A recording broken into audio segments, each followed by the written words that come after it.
guys, ngayon nga pala papunta pala tayo sa Burlington. At first time na pala natin gagawin ito. Ito, cherry blossom yan? Hindi ah. First time natin makakita ng cherry blossoms. At Wala pa nga. Sasabihin pa talaga natin yung cherry blossoms sa Saan ka pupunta, boss? I don't know. There, it should be there. Okay. At kasama pala natin si Ana. Pakita mo sana. Yay! At syempre, kasama rin natin si Mutam. Yay! Sa Burlington pala yung destination natin. Kaya tara, samahan niyo kami. Let's go! Okay na. At dinaanan nga lang muna pala natin yung isang kaibigan nila rito. Sexy!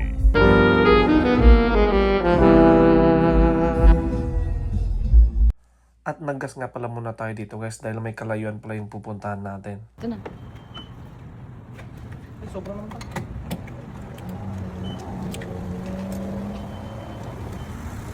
Yeah. Tama? Yeah. Gasoline boy. Walang ano rito guys. Dapat marunong, pag nagdadrive ka, dapat marunong ka mag-gas. Pero ako di ako marunong. Pero madali lang naman matutunan. Mabilis lang. Magagas ka muna pala bago magbayad sa loob. Bahala ka kung ilan yung igagas mo, basta bayar mo sa loob after. Tama? Siya! Crazy. Alright, it's good. Pating ko na. Close mo muna yun. So, ang ginas natin guys is $60. $60.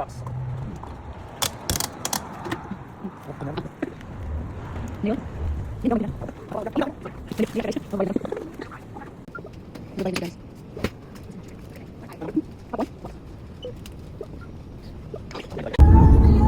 At hindi rin pala nagtagal guys at bumiyahe na rin pala tayo. Bali 50 minutes nga pala yung biyahe natin hanggang sa makarating tayo sa Skyway ng Burlington. At medyo inabutan pala tayo ng traffic dito pero sakto lang naman. At malapit na rin pala tayo mag-exit ng Skyway guys. Hi guys, after 50 minutes, nandito na pala tayo sa Burlington. First time pala nating nakakita ng mga flowers ng, paano nga? Cherry blossoms. Sa Japanese, anong pangalan sa Japanese? Sakura. Sakura. Sakura. Blossom? Sakura. Sakura flower? Sakura yan. Ito guys, first time natin, ang ganda.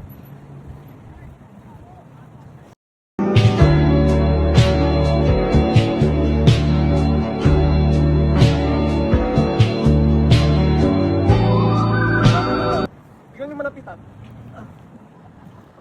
Halika lang, halika. Ayan, inibinsinom ko. Ang ganda! Woohoo!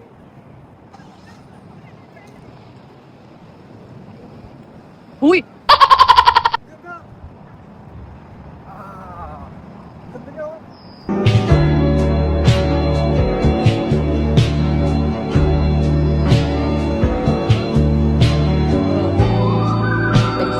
First time pala nating makakita guys ng cherry blossoms.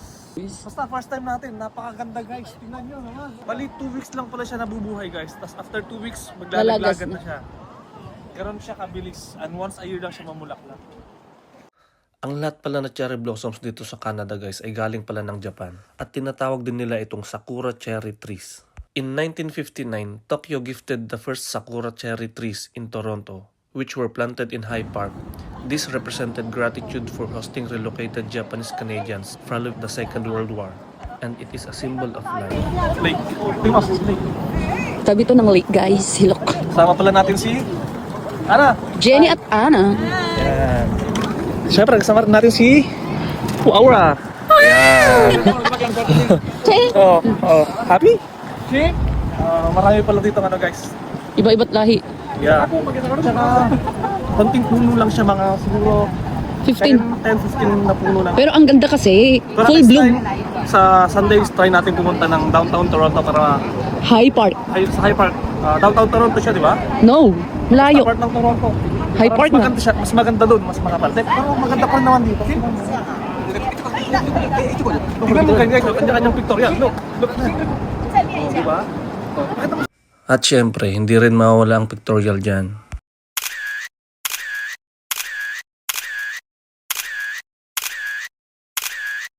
At kailangan pala natin mag-jacket guys dahil medyo malamig pala talaga siya. Hindi siya mahangin, kaya naman yung lamig kaso mahangin kaya jacket na tayo. Pero ang ganda talaga. So, yan lang muna for today's video and thank you guys for watching. Peace out!